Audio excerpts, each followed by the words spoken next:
Picture this. At the heart of a palace scented with incense, jasmine, and diplomacy stands a woman. Not tall, not blonde, not a movie star beauty, but dark-eyed, intelligent, and unmistakably real. Cleopatra. And the first thing to know, she wasn't Egyptian. She was Greek. More like an Oxford professor who accidentally landed in a Game of Thrones episode than a stereotypical pharaonic diva in a golden crown. In 48 BCE, when the young Cleopatra decides to win over the most powerful man on earth, she doesn't rely on charm. She relies on theater. Instead of simply showing up to Julius Caesar, she wraps herself in a rug and has herself delivered like some exotic artifact. Who could resist? Especially if you're an aging dictator drained by civil war only to find before you a woman who not only speaks Greek and your beloved Latin, but can quote Homer and seems to understand you better than your own legions. Thus begins one of history's most famous alliances. But why did this woman, who didn't fit the Roman ideals of beauty, neither blonde nor long-legged, at least by Roman standards, become the icon of erotic power and political seduction? That was her brilliance. She didn't play the role of a courtesan. She played a goddess. Cleopatra cultivated her image as a living Aphrodite, not just a queen, but the embodiment of love, sexual wisdom, and imperial strategy. Her bedroom was a diplomatic office, her pillow a forum, her gaze a blade. And honestly, don't we do the same today? In an age where Instagram is the new Senate and likes are a new currency, Cleopatra feels eerily modern. Subscribe to our channel if you enjoy slow, rich, historical storytelling. And don't forget to comment below. Where are you listening from, and what time is it there? We'd love to know where in the world you're tuning in from. When we hear the name Cleopatra, we picture something inherently Egyptian. Pyramids, sphinxes, sarcophagi. But the Ptolemies, the dynasty she belonged to, weren't just foreigners. They were Hellenistic colonizers, ruling Egypt for over 250 years without uttering a word in the native tongue. Cleopatra was the first in the entire Ptolemaic line to learn the Egyptian language. Her predecessors, including her father, preferred to speak Greek, live like Greeks, and even be buried in Greek style. And no wonder, the Ptolemies were descendants of one of Alexander the Great's generals, who was handed Egypt like a prize in the empire's breakup. This was a family where marriage between brother and sister was customary. Political assassination was routine, and poisoning was practically a form of greeting. It was in this atmosphere that Cleopatra began her fight for the throne. Her father, Ptolemy XIII, loved the flute more than governance, and the empire teetered on the edge. Poverty, corruption, and Roman creditors knocking at the door. When he died, Cleopatra was forced to share the throne with her younger brother, Ptolemy XIII, just 10 years old. Tradition demanded they marry. But the boy soon became her rival, and Cleopatra was cast out of the palace. At 21, she stood in exile on the edge of her own kingdom, with only a handful of loyal guards and no clear path back. Her one chance? Rome. And not just Rome. Julius Caesar, the man who could make anyone a queen or no one at all. When Caesar arrives in Egypt, Cleopatra knows this is her moment. She isn't just beautiful, she's educated. She speaks 9 languages, studies astronomy, medicine, philosophy. She isn't just a conversationalist, she's an intellectual provocateur. And this is where her sexuality takes on a new dimension. It's not physical allure, but the eroticism of power and intellect. She doesn't seduce Caesar so much as she allows him to see her as an equal, and that unnerves him, because Rome is a place where women are silent. And here is a Greek woman speaking like a statesman, with eyes like a courtesan out of Plato's Symposium. Her night with Caesar is not just a meeting of bodies. It's a union of ambitions, myths, and survival strategies. The result? Caesarion, little Caesar, whom Cleopatra declares heir, while Rome labels him a bastard. This union makes her not just a mother, but a chess piece in the imperial game. And it proves that a woman with a book can seduce no less than a woman in silk. Cleopatra wasn't the first woman to enchant Julius Caesar, but she was the first to do it as an equal, not as a mistress, but as a stateswoman. By the time they met, Caesar had had many affairs, yet Cleopatra managed to change the tone of the conversation. It was 48 BCE. Rome was still licking its wounds from a brutal civil war between Caesar and Pompey. Pompey, fleeing defeat, arrived in Egypt, only to be murdered at the command of Ptolemy III, Cleopatra's brother. When Caesar arrived days later and learned of the assassination, he was appalled. He had respected Pompey as a worthy adversary. Political murder didn't sit well with him. Enter Cleopatra. She met Caesar in the most theatrical diplomatic stunt in history, delivered to his quarters, rolled in a rug or laundry sack. Accounts vary. He was impressed, not just by her looks, but by her intelligence, her presence, her mastery of performance. She embodied the Hellenistic world, multilingual, educated, ambitious. The affair began quickly. Ancient sources like Suetonius and Plutarch note that Cleopatra lived with Caesar in the palace for several months.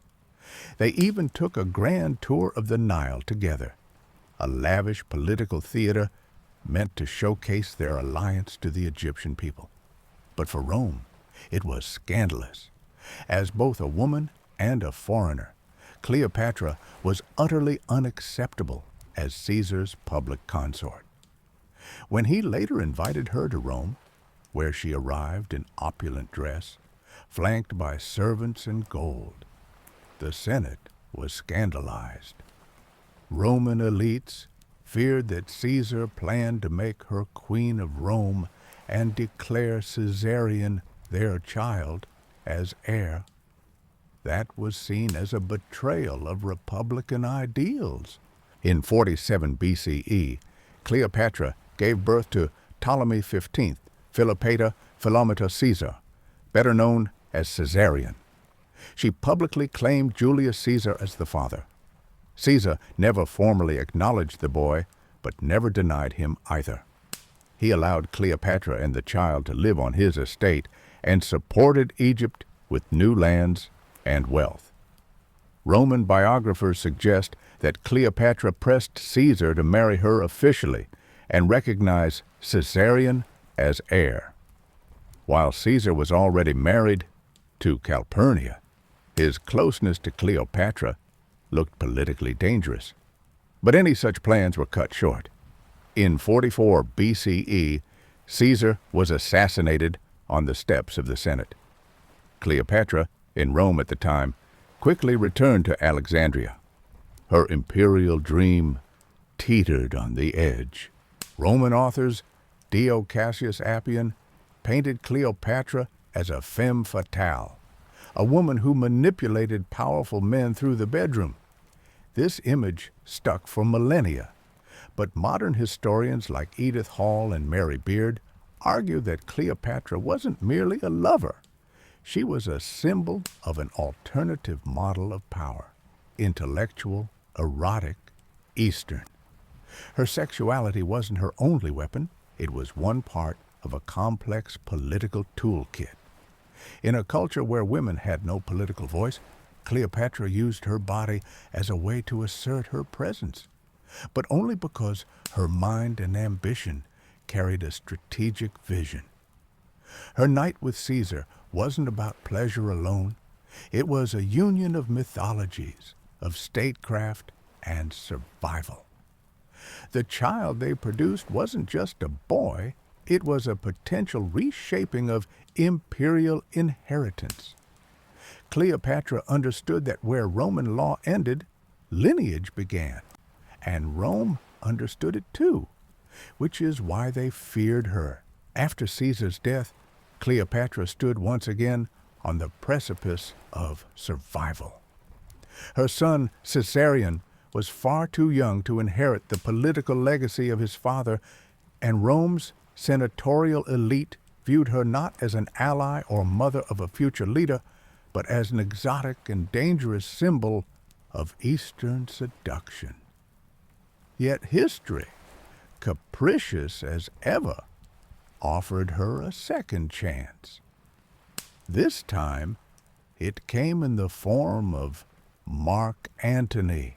In 41 BCE, Cleopatra was summoned to Tarsus in modern-day Turkey to justify why she hadn't supported Caesar's faction during the Civil War. But she arrived not as a penitent subordinate, but as a spectacle. Sailing up the Cydnus River on a barge with purple sails, perfumed with incense, flanked by servants dressed as cupids and nymphs, Cleopatra entered the city dressed as Isis, the goddess of fertility. Music played, petals floated, and the crowd was entranced. Mark Antony, Rome's military hero and co-ruler of the post-Caesar triumvirate, was not immune. A lover of luxury, wine, and the theater of power, Antony was instantly drawn into Cleopatra's orbit. According to Plutarch, this was not a mere meeting. It was the divine union of Dionysus and Aphrodite in human form. Soon, their bond turned from diplomacy to indulgence. In Alexandria, they formed a society known as the Inimitable Livers, a kind of elite drinking club where every night was a festival of excess. Wine flowed endlessly, gold leaf was consumed, and lavish games blurred the lines between ceremony and seduction. In one infamous episode, Cleopatra reportedly dissolved a priceless pearl in vinegar and drank it, simply to demonstrate her boundless wealth. They disguised themselves as commoners and roamed the streets at night, playing pranks and laughing among the citizens. Their intimacy was not secret. It was public theater, a challenge to Roman propriety. But it was not all wine and play. Antony and Cleopatra's relationship was more than carnal. It was a strategic alliance. They had 3 children together: Alexander Helios, Cleopatra Selene, and Ptolemy Philadelphus. Cleopatra declared Antony to be the living Dionysus, and herself his divine consort, Isis. This wasn't mere poetry. Festivals were held in their honor, temples erected, and coins minted. In these symbols, eroticism became statecraft. But in Rome, such displays were scandalous.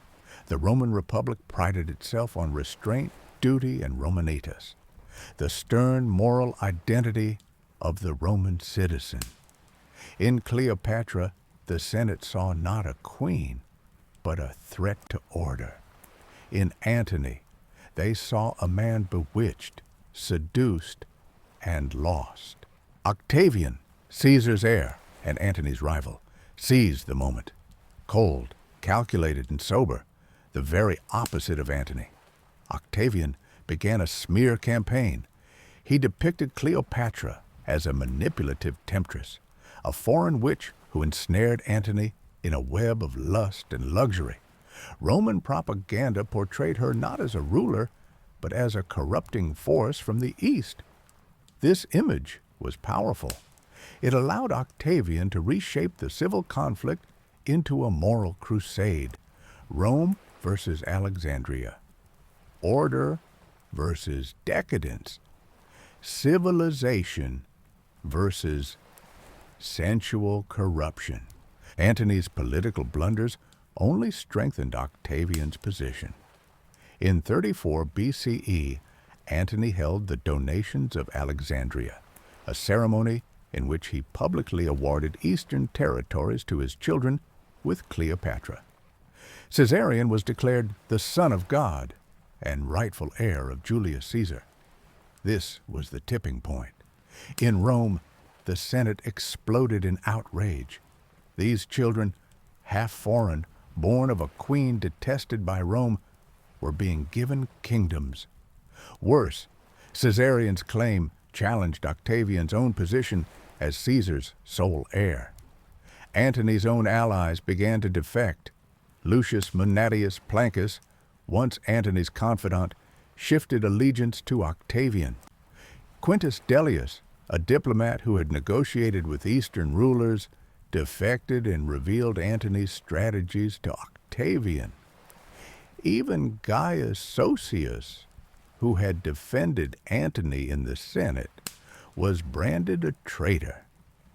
What had been a romance of empire was becoming a prelude to war. In 31 BCE, it all came to a head. Octavian launched a full-scale military campaign against Antony and Cleopatra. On the Ionian coast near Actium, the two fleets faced off. Antony's navy was larger but poorly coordinated. His ships were heavy and cumbersome. Cleopatra's fleet supported his, but morale was low, and desertions were mounting. Octavian had an ace, Marcus Vipsanius Agrippa, his brilliant admiral. Agrippa's tactical brilliance isolated Antony's supply lines and trapped his fleet. And then, in the middle of the chaos, Cleopatra's ships abruptly broke formation and fled. Antony, torn between military command and personal devotion, abandoned his position to follow her. The Roman world watched in disbelief. A general had left the field of battle for a woman. Octavian didn't even need to embellish. The optics were damning. The retreat was seen as the ultimate betrayal of Roman virtue for Eastern decadence. The remnants of Antony's army collapsed. His authority dissolved. Octavian seized the narrative, declaring that Antony had willingly handed Rome over to a foreign queen. Back in Alexandria, Antony and Cleopatra braced for the end. They tried to negotiate, to offer terms, even to send Caesarion away to safety. Nothing worked. Octavian entered Egypt in 30 BCE. As Octavian's forces approached, a false report told Antony that Cleopatra was dead. In despair, he fell on his sword. Still alive but gravely wounded, he was carried to Cleopatra's mausoleum, where she had locked herself inside. There, he died in her arms. Cleopatra, realizing her empire was lost, refused to be paraded through Rome in chains.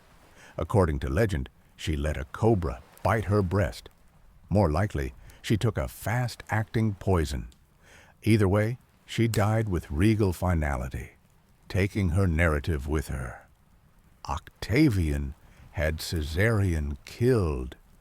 Egypt became a Roman province.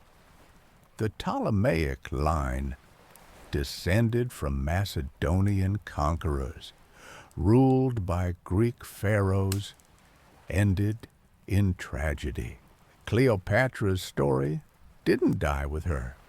Octavian, soon to be Augustus, the first Roman emperor, ensured that her image would live on, carefully distorted.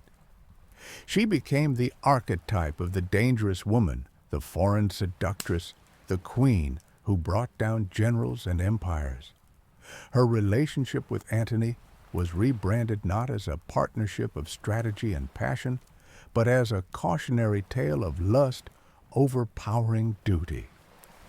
Yet beneath the propaganda, something more enduring remained. Cleopatra had navigated the most treacherous political terrain of her time.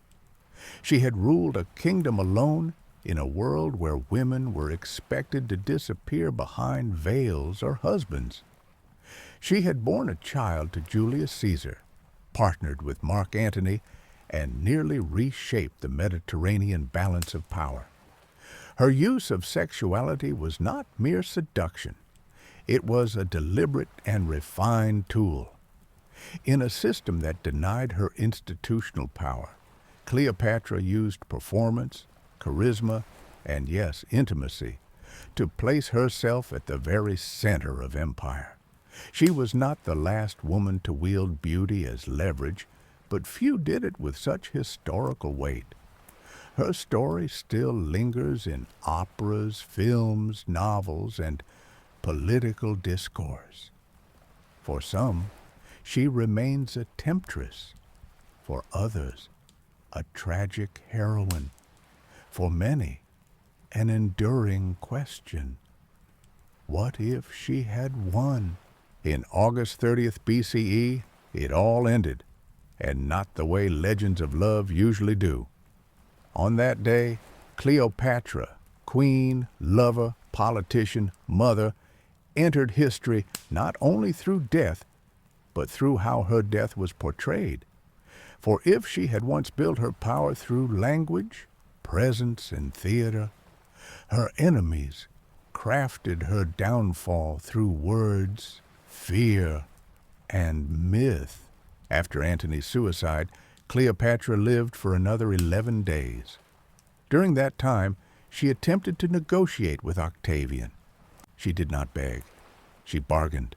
She offered treasure, territory, even herself. But Octavian, by that point no longer a man, but a machinery of power, remained cold.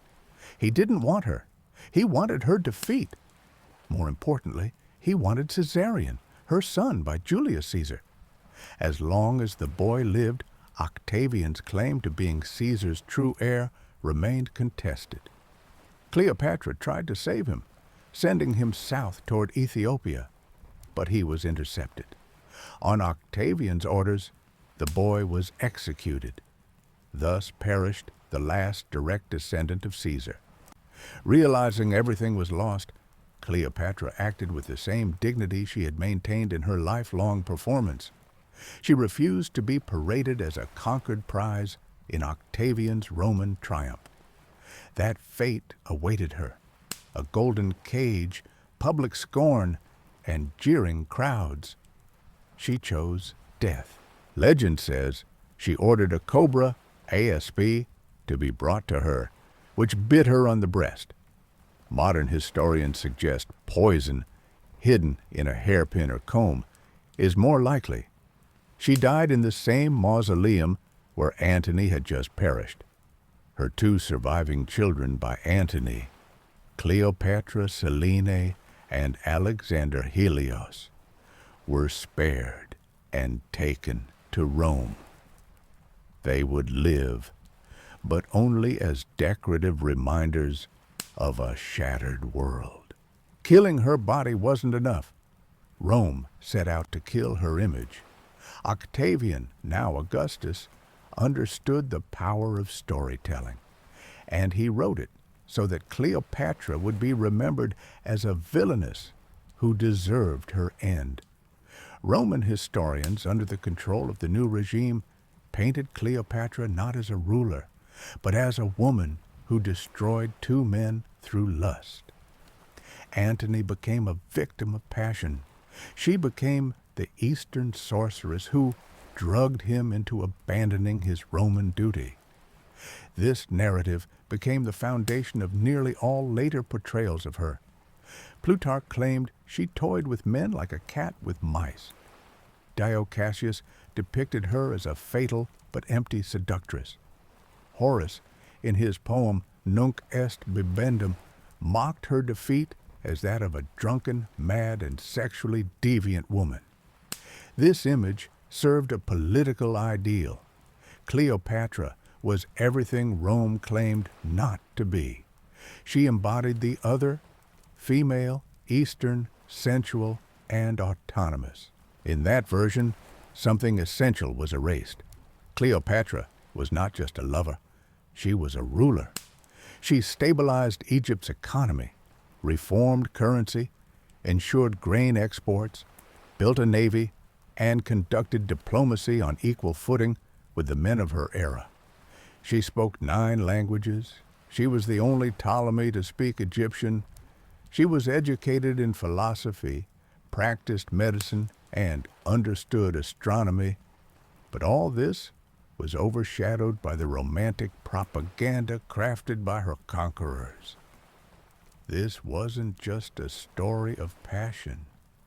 It was a story about fear of a woman with ambition. Imagine an alternate history.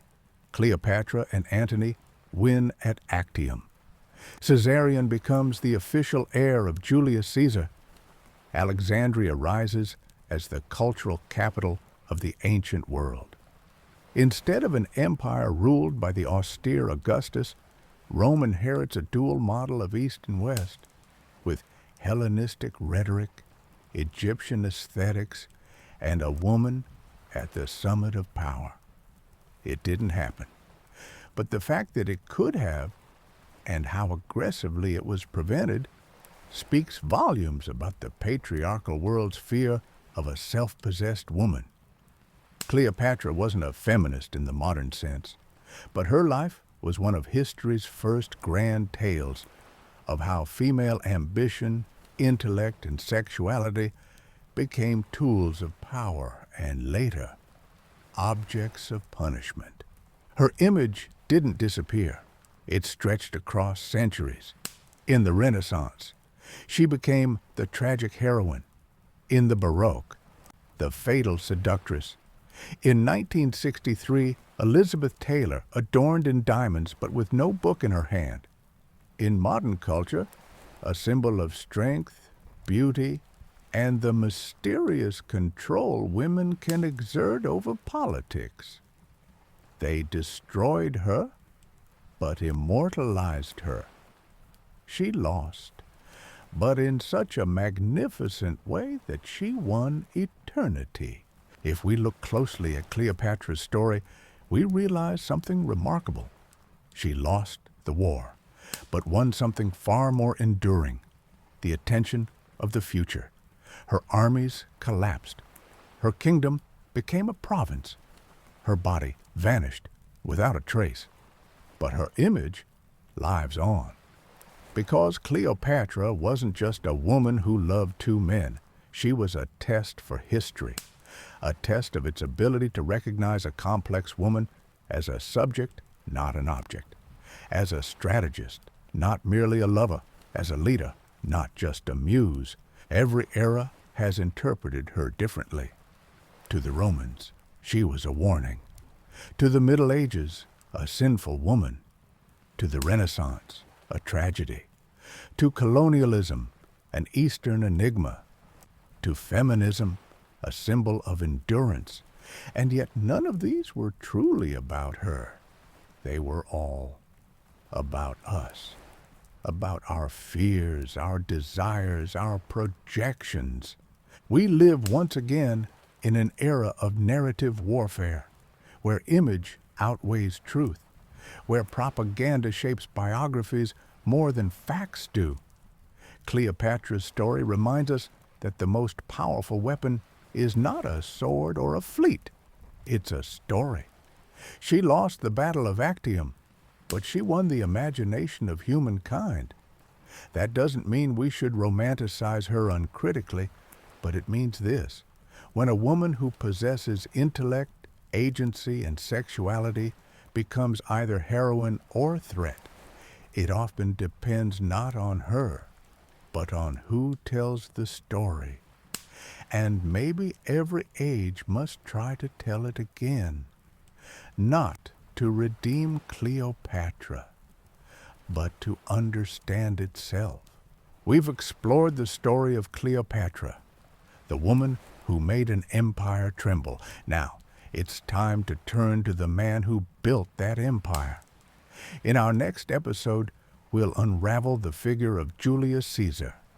How did he rise from a courtroom orator to absolute ruler? Why did senators fear him enough to stab him to death? And was Caesar truly a genius or simply a master of political theater? This won't just be a tale of swords and senates, but of power as technology, a blueprint of rule that still echoes in the 21st century. Stay with us. Things are about to get even sharper. Imagine this.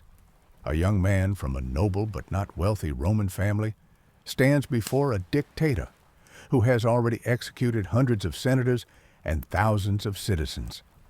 The dictator gives him a choice: renounce your wife or die.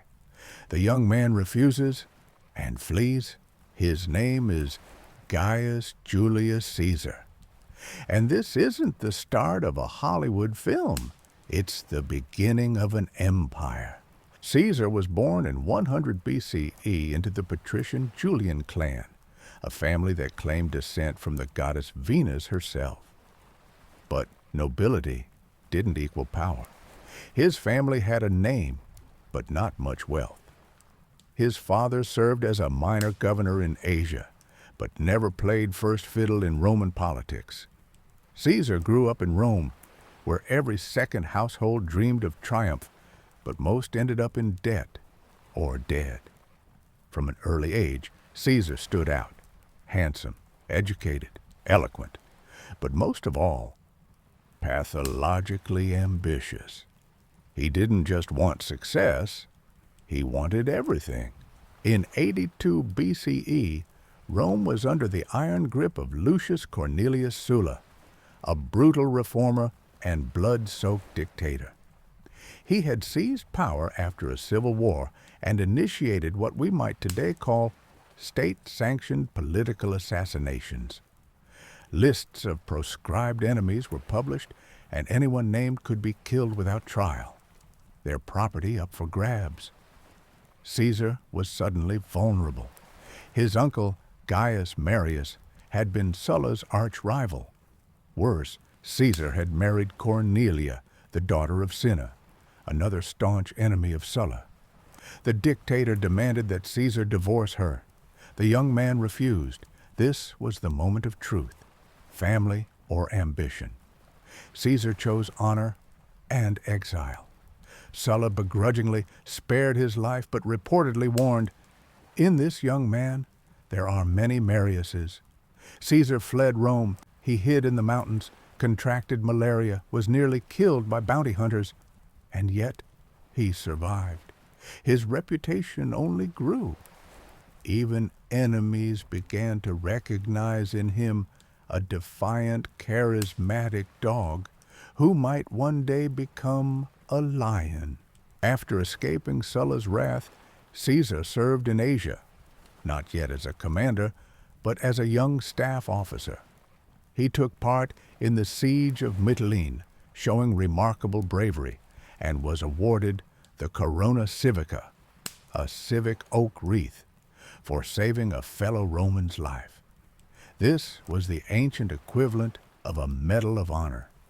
But it was during this time that one of the most infamous and humiliating rumors about Caesar began. While on a diplomatic mission to King Nicomedes IV of Bithynia, Caesar stayed at the royal court far longer than expected. In Rome, whispers grew. The young envoy had done more than just negotiate. Politicians like Cicero and Cato would later mock him mercilessly with the nickname the Queen of Bithynia. This wasn't just a slur.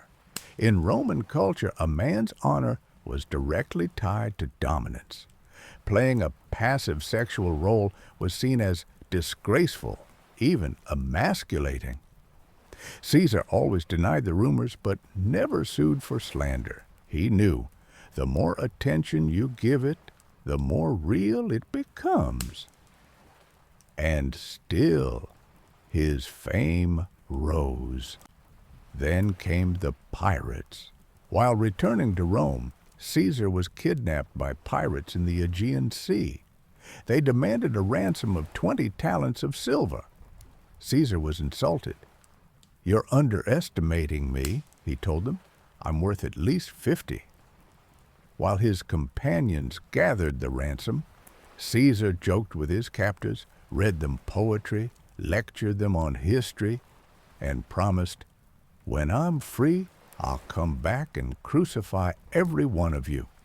And he did. As soon as he was released, Caesar raised a fleet, hunted the pirates down, and had them all crucified, fulfilling his promise with Roman precision. It was his first major lesson to the world. Laugh with him if you like, but he always gets the last word. Back in Rome, Caesar moved fast. He became an advocate, but not a whiner, a destroyer. His courtroom performances were theatrical. He didn't just speak, he performed. He wept, shouted, gestured wildly, pounded his chest. His rhetoric was a gladiator fight, and he always left as the victor. People noticed. Women whispered about him in the forums. Senators feared his tongue more than a sword. Even Pompeians admitted this young man was dangerous in any clothing, even in a toga. Caesar was the first Roman to weaponize physical beauty as political capital. He shaved his body, which many Romans found suspicious, dyed his hair, wore a laurel wreath, initially to hide his balding scalp, and eventually as a trademark of divine favor. His image was power through aesthetics. Behind the charm, though, was strategy. Caesar made tactical marriages, backed radical tribunes, and used them all as stepping stones. His alliance with Marius, forgotten. His vow to Cornelia, abandoned. She died young, and Caesar mourned briefly before remarrying. He had affairs with numerous women, but saw love as an inconvenient but useful resource. Young Julius Caesar was a man who assembled his image from shards of fear, charm, rage, humiliation, and brilliance. He wasn't yet a dictator, not yet a god, but he was already a self-made superhuman prototype, forged in the fires of politics, scandal, and sheer survival. The Gallic War, conquest as self-promotion. If Caesar was a charismatic politician in Rome, in Gaul he became a myth, and he did it all by himself. Because the Gallic War wasn't just a territorial conquest. It was the largest political campaign in history, waged with swords and styluses. It was a biography written in blood and ink at the same time. By the mid-50s BCE, Caesar was in a tight spot. Back in Rome, friction with the Senate, crushing debts, mounting envy. His alliance with Pompey and Crassus, the so-called First Triumvirate, was fraying at the edges. Senators blocked his motions. Creditors knocked on his door. What does a politician do when he can't rise in the capital? He heads to where no one can block him, and where everyone will listen. So Caesar marched to Gaul, vast, dangerous, fragmented. To Rome, it was a distant, wild frontier. In 58 BCE, he became proconsul of Cisalpine Gaul, modern northern Italy, and Transalpine Gaul, part of southern France.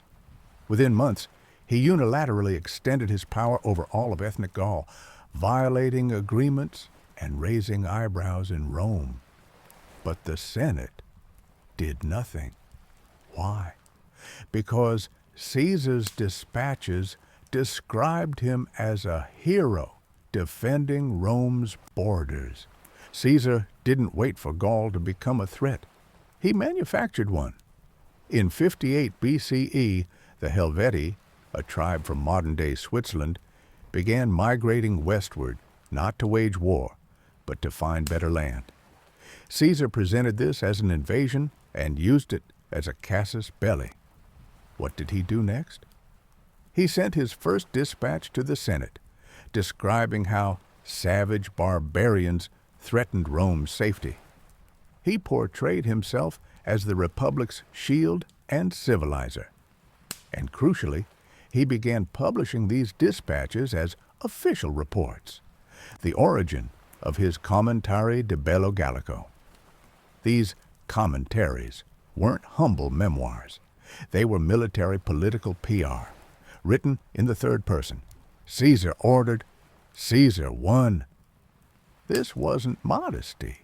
It was the rhetorical illusion of objectivity, creating the image of a neutral narrator chronicling a great leader's deeds. In truth, it was an epic campaign written by its own hero.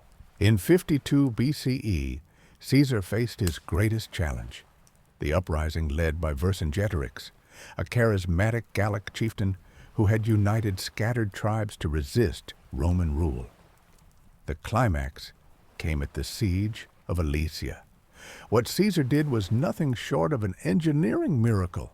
He surrounded Alesia with trenches, ramparts, towers. Then, learning that a massive Gallic relief army was approaching from outside, he ordered the construction of a second ring of fortifications, outward facing. Caesar's army was caught between two enemies, those besieged inside and the reinforcements outside. Around 60,000 men, dangerously low on food, held out for weeks. Caesar walked the lines daily, rallied morale, promised bonuses, citizenship, glory. After repeated failed assaults by the Gallic relief force, Vercingetorix surrendered. Personally, he was paraded in Caesar's triumph in Rome and then strangled in a prison cell.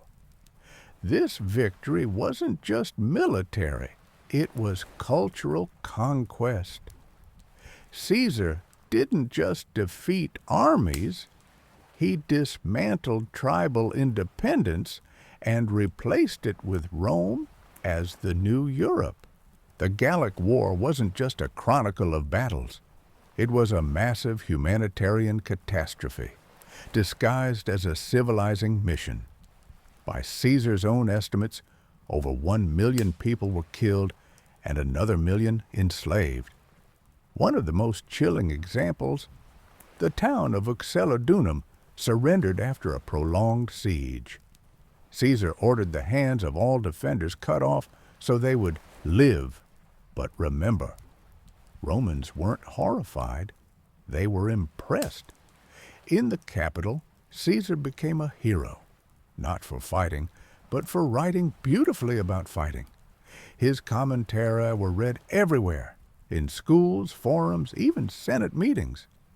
This was the first war broadcast live, with the narrator being the conqueror himself. His political enemies in Rome, like Cato and Brutus, were appalled. Caesar has turned war into a marketing campaign. He doesn't serve the Republic, he builds himself a crown. And they weren't wrong. But the Republic stayed silent, because the war in Gaul fed the empire and fed Caesar. Caesar didn't just build an army, he built a cult of loyalty, embodied in the legendary 10th Legion. These weren't mere soldiers, they were devotees, ready to die for their imperator. He addressed them not as a commander, but as an orator and father figure. He knew many by name. He shared tents, meals, even stood on the front lines when he didn't have to. After victories, he paid lavishly. After defeats, he stood silent beside them. When one legion once refused to march on yet another exhausting campaign, Caesar didn't punish them. Instead, he wrote a farewell letter and began recruiting new troops. The legion return voluntarily. That's cult power. All of this was part of a bigger strategy, to build a state within the state. In Gaul, Caesar wasn't just a proconsul, he became a king with an army, resources, glory, and a completely separate agenda. The Gallic War was a rehearsal for dictatorship.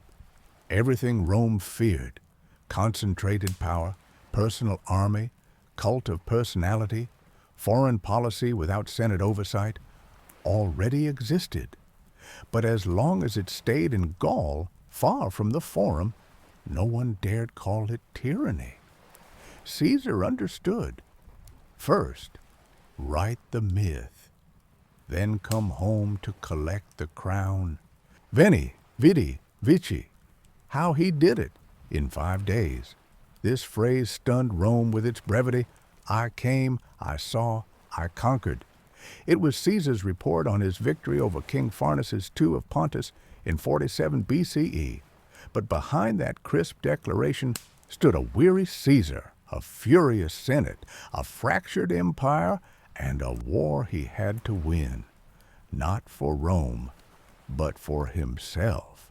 In 47 BCE, Caesar had just returned from Egypt, where he had crushed a rebellion and installed Cleopatra on the throne. His army was depleted, his legions were hungry. Back in Rome, chaos reigned, his enemies were regrouping, the Senate was torn between loyalty and fear. That's when trouble erupted on the empire's eastern edge.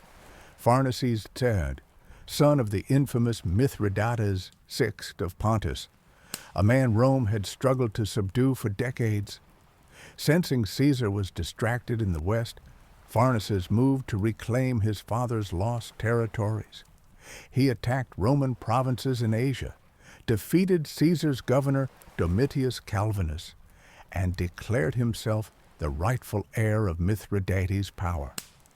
Most commanders would have hesitated, but Caesar knew he couldn't afford a new war dragging on in the east.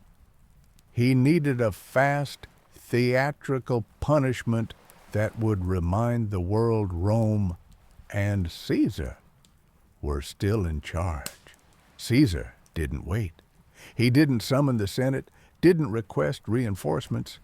He took what he had, 3 legions scraped together from Syria and Cilicia, some not even at full strength. Historians estimate his force numbered fewer than 10,000 men, while Pharnaces had at least 20,000 to 25,000. Caesar knew this wouldn't be a battle of armies. It would be a battle of mindsets. He struck Pharnaces near Zela, in modern-day Turkey, choosing terrain better suited for defense than offense. Muddy ground, rolling hills, scarce supplies. Pharnaces made a fatal mistake. He underestimated Caesar's manic resolve. Caesar didn't wait for full scouting. He pressed for battle immediately. On a single day, August 2nd, 47 BCE, one of the swiftest campaigns of his career unfolded. Roman forces advanced on an angle through marshy terrain. One legion shattered the enemy's flank. Pharnaces' troops panicked and broke. Within hours, total Roman victory. Caesar lost a few hundred soldiers.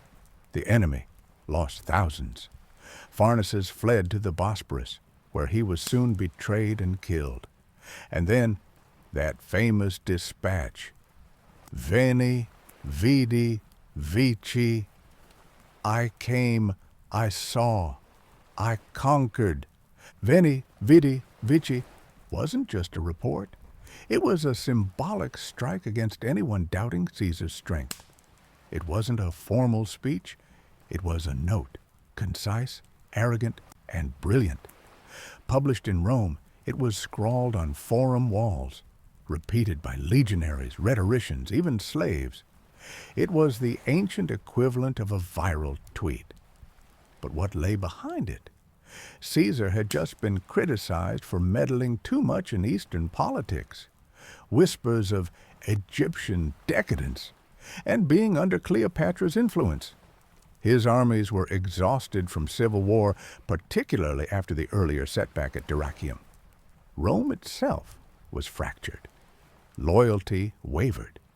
This lightning campaign sent a clear message. He could still fight and win faster than anyone else. After Zela, Caesar didn't leave a garrison, didn't build civic institutions, didn't stay to celebrate. He simply moved on toward Rome, where a new political battlefield awaited. But that victory, with no prolonged occupation, no nation building, no roads paved, became the blueprint for imperial blitzkrieg. 2,000 years later, Napoleon would sweep through Venice, Egypt, Prussia, quoting Caesar's words. In the 1940s, Adolf Hitler would declare that nothing surpasses the genius of Zela because it represented pure authority, compressed into one man in one moment, because it captures the essence of authoritarian efficiency. Where democracy debates, Caesar acts. But with every such victory, he grows less dependent on law, on institutions, on consent. After Zela, Caesar no longer needed to prove he deserved power. He simply was power. It wasn't a great war, but it was a great symbol. A symbol that Rome was no longer the center, that Caesar had turned movement into dominance, and a short phrase into eternity. Caesar returned to Rome, not as a general, not even as a consul, but as a triumphator, a dictator, and a potential monarch. Yet he wore no crown. He wore a laurel wreath. He didn't dissolve the Senate. He smiled past it. And Rome, the city that once murdered kings, now applauded a man who looked like a god, spoke like a philosopher, and ruled like an emperor. In 46 BCE, Caesar entered Rome after a series of campaigns against Pompey, Egypt, and Pharnaces. Instead of simply attending the Senate, he staged a fourth triumph, his fourth in just a few years. The Roman Forum turned into a grand stage. The streets gleamed with gold and silver trophies. Displays featured images of defeated pirates, Egyptian traitors, and Gallic chieftains. Behind Caesar marched soldiers who had followed him from Gaul to Pontus. He rode a white horse, wore a purple toga, and a laurel crown. But most telling, he didn't stop before the temples as tradition dictated. He walked through them. This wasn't ceremony. It was a public rehearsal of monarchy. Caesar wasted no time. He understood. To dismantle the republic, you didn't need to destroy it. You just had to reset reality. 1. The Julian calendar. The Roman calendar was chaos. Months manipulated for politics, years out of sync. Caesar brought in Alexandrian astronomers and introduced the Julian calendar, which the world almost still uses today. This wasn't just organizing time, it was owning time. 2. Purging the Senate. The Senate, once sacred, was filled with new men loyal to Caesar. Former soldiers, provincial elites, even a few Gauls. Rome's old aristocracy was shocked, but powerless. 3. Mass citizenship.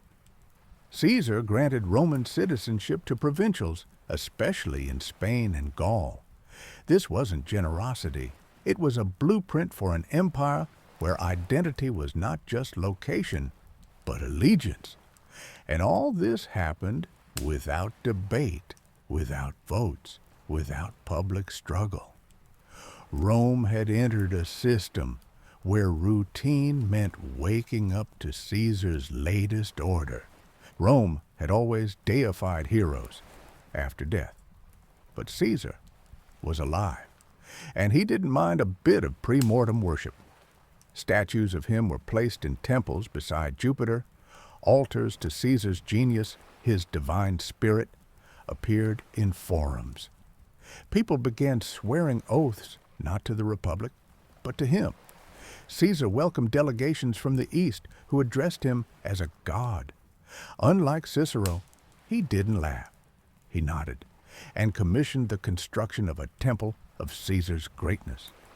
Then came something unprecedented, his face on coins. For the first time in Roman history. This wasn't just a portrait, it was an apparition in everyday currency. People bought, sold, paid, and traded, while staring into their ruler's eyes. In Rome, the word rex, king, was a curse. The monarchy had been exiled centuries earlier, but Caesar behaved as if that taboo was now an antique superstition.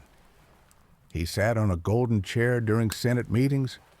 He was hailed as Dictator Perpetuo, dictator for life. At public games, crowds cheered him as the savior of humanity. The turning point came from within his inner circle. Mark Antony offered him a crown during the festival of Lupercalia. Caesar refused it, but not immediately. He held it a few seconds too long. Rome held its breath. Some thought it was a joke. Others saw the start of a dynasty. And for dozens of senators, it was a signal. He's not going to step back. It was then, at the height of Caesar's power, that the plan to end him quietly began. Caesar entered Rome as a hero, but quickly became a ruler, reformer, and object of worship. He never declared himself king, but made sure it no longer mattered. And that was his fatal mistake, because Rome, even subdued, never forgets it once called itself free. March 15th, 44 BCE, remembered forever as the Ides of March. A day not when a king died, for Caesar never officially wore a crown, but when the man who held Rome like a monarchy was struck down. The irony? Caesar was killed to save the Republic, but from his blood, the empire was born. By spring of 44 BCE, Rome lived between worship and fear. Everyone could see it. Caesar would not stop. He had accepted the title of dictator for life. His face adorned coins, his statues stood in temples, and his decrees were not discussed, but declared. Among senators who still remember the Republic, despair masked as heroism. Secret meetings began. But what scared them most wasn't Caesar's guards or his army. It was the people's love. Kill Caesar without symbolic justification, and they'd be murderers, not liberators. Who were the liberators? Gaius Cassius Longinus. A bitter general denied power under Caesar. Decimus Junius Brutus, politically sidelined despite proximity to Caesar.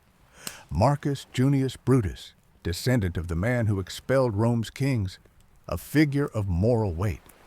Brutus was key. Without him, it was a coup. With him, it was justice. But here's the tragedy. Brutus hesitated. He doubted, wept, wavered. Killing a friend wasn't glory. It was agony.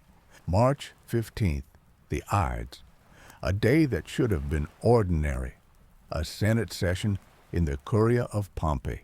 Symbolic, since Pompey was the very man Caesar had defeated in the Civil War. But the conspirators chose this date with care. The Senate would gather without bodyguards. Caesar was in high spirits, expecting routine matters, and most importantly, it was once Rome's traditional New Year's Day. A new cycle, a new era. They agreed. The strike must be collective. No lone assassin. It had to be a shared act, A Republican ritual, not a personal revenge. Over 60 conspirators prepared to draw blades. In the end, 23 wounds were inflicted, not all fatal. Caesar entered the Curia. He was surrounded by welcoming senators. One handed him a petition. Another grabbed his toga, and then the knife came. Caesar struggled until he saw Brutus. Et tu, Brute? You too, Brutus? The words weren't recorded by historians, but by poets. Yet they endure as the moment power met betrayal. Caesar fell at the base of Pompey's statue beneath the stone image of his vanquished rival. And then, silence. No declaration, no manifesto. The killers fled. The Republic, instead of being reborn, collapsed into chaos. The next day, Rome fell silent. No celebrations of liberation, no cheers for the Republic's return. The people watched as the defenders of freedom offered no vision, no plan, only fear and retreat. That's when Mark Antony stepped forward. He hadn't joined the conspiracy, but as consul, loyalist, and political tactician, he claimed Caesar's body. He arranged a public funeral, and he prepared a verbal ambush. On the Forum, Caesar's body lay on a golden couch, robed in purple. Around it, thousands of Romans. Then Antony delivered one of history's most strategic orations. He didn't accuse the conspirators directly. He read Caesar's will. Each citizen would receive 300 sesterces. He held up the blood-stained toga, naming the wounds, the weapons, the men. And the crowd exploded. Riots swept the city. The Curia of Pompey, the site of the murder, was burned. People wept, screamed, demanded revenge. Yesterday's tyrant was now a martyr. The conspirators believed that killing the man would kill the regime, that the Republic could be restored by eliminating a person. But they misunderstood the moment. Caesar was no longer just a person. His reforms were now institutions. His face, currency. His authority, habit. His absence, a vacuum to be filled. Mark Antony, Octavian, Lepidus, all who remained, began to fight over what Caesar left behind. Not a throne, but the very possibility of being Caesar. Ironically, those who sought to save the Republic only succeeded in speeding up the empire's birth. The Ides of March didn't liberate Rome. They canonized Caesar. Killed by friends, he became a myth. And that myth didn't need votes, didn't need laws. It simply took root in the Roman imagination as a power that even death couldn't end. His body burned on a funeral pyre. His enemies either fled or perished. But his name lived on, not as memory, but as a title. Octavian, his adopted son, didn't call himself king. He called himself Caesar, and that title endured. In Rome, Caesar and Imperator. In Germany, Kaiser. In Russia, Tsar. Caesar died, but his model of power became the universal archetype of the emperor. Not just a commander or ruler, but a man who reshapes the very structure of the world around him. His killers didn't realize that by removing the man, they would make the idea immortal. Instead of ending tyranny, they made it untouchable. You can kill a dictator, but not a name that becomes a symbol of might, a name that became a timeless title. Thank you for joining us on this journey through the life and death of Julius Caesar. History isn't just the past. It's a mirror through which we better understand the present. Subscribe to our channel, and we'll keep bringing you thoughtful, compelling stories about geniuses and madmen, betrayals and triumphs, empires built on dreams and fear. And as always, drop us a comment telling us where you're listening from and what time it is there. History connects us across time and across the world.